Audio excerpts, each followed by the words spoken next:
അസ്സലാമു അലൈക്കും വറഹ്മത്തുള്ളാഹി. എൻ്റെ പ്രിയ സഹോദരങ്ങളോട് മുമ്പിൽ എനിക്ക് പറയാനുള്ളത്, ഇന്ന് ഒരുപാട് ആളുകളിൽ കാണുന്ന കാലുവേദന, അതിനെപ്പറ്റിയുള്ള ഒരു വിഷയമാണ് ഞാൻ ഈ വീഡിയോയിൽ നിങ്ങൾക്ക് പറഞ്ഞു തരുന്നത്.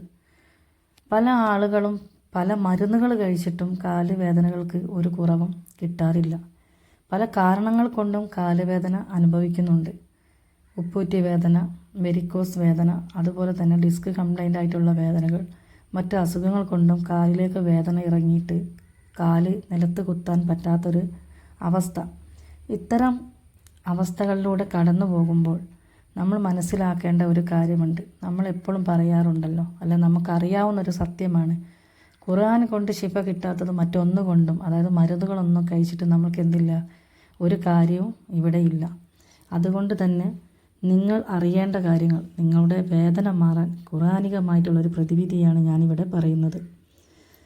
വേദന നിങ്ങൾക്ക് ഉള്ള സമയത്ത് നിങ്ങൾ ചെയ്യേണ്ടത് ഇത്രമാത്രം: ബിസ്മില്ല എന്ന് 3 പ്രാവശ്യം നിങ്ങൾ ചൊല്ലിയതിന് ശേഷം താഴെ കൊടുക്കുന്ന ഈ ഒരു ദുആ നിങ്ങൾ ചൊല്ലുക. ഈ ഒരു ദുആയുടെ അർത്ഥം എന്താണെന്ന് ഞാൻ പറഞ്ഞു തരാം.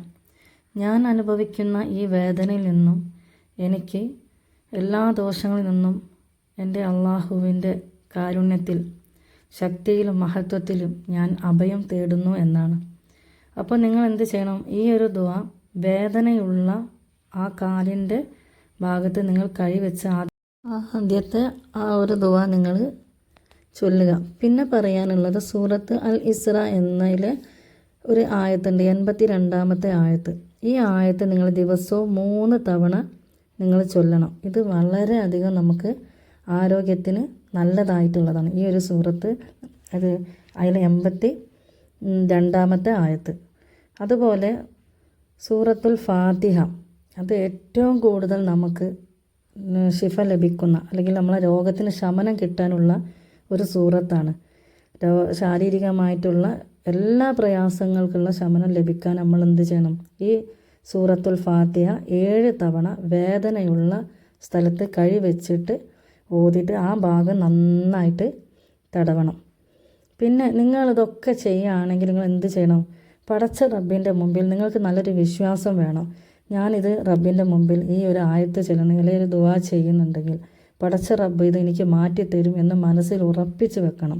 അതുപോലെ നിങ്ങൾ ഇതൊക്കെ ചെയ്യേണ്ട ഒരു സമയം എന്ന് പറഞ്ഞാൽ, ഏറ്റവും കൂടുതൽ ദുആക്ക് ഉത്തരം കിട്ടുന്ന ഒരു സമയമാണ് തഹജ്ജുദ് സമയത്തും, അതുപോലെ മഗ്‌രിബിന് ശേഷം, അതുപോലെ ഇശാക്ക് മുമ്പായിട്ട്. അങ്ങനെയുള്ള ഈ മഗ്‌രിബ് ഇശാഇൻ്റെ ഇടയിലുള്ള സമയം, അങ്ങനെയുള്ള സമയങ്ങൾ, അതുപോലെ സുബഹിക്ക് എണീറ്റാൽ, നമ്മൾ സുബഹിക്ക് മുമ്പ് സുന്നത്തൊക്കെ നിസ്കരിച്ച് കഴിഞ്ഞാൽ, അപ്പോൾ ആ ഒരു സമയം, അങ്ങനെയുള്ള സമയം കണ്ടെത്തിയിട്ട് വേണം നിങ്ങൾ ദുആ ചെയ്യുകയാണെങ്കിൽ അത് വളരെ ഉത്തമമായ ഒരു കാര്യമാണ്.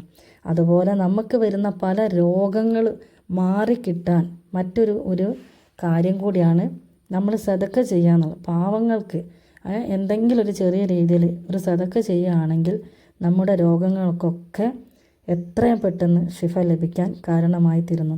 എല്ലാവർക്കും ഈ വീഡിയോ ഇഷ്ടമായെങ്കിൽ എല്ലാവരും സബ്സ്ക്രൈബ്, ലൈക്ക്, ഷെയർ, കമൻറ്റ് ഒക്കെ ചെയ്യുക.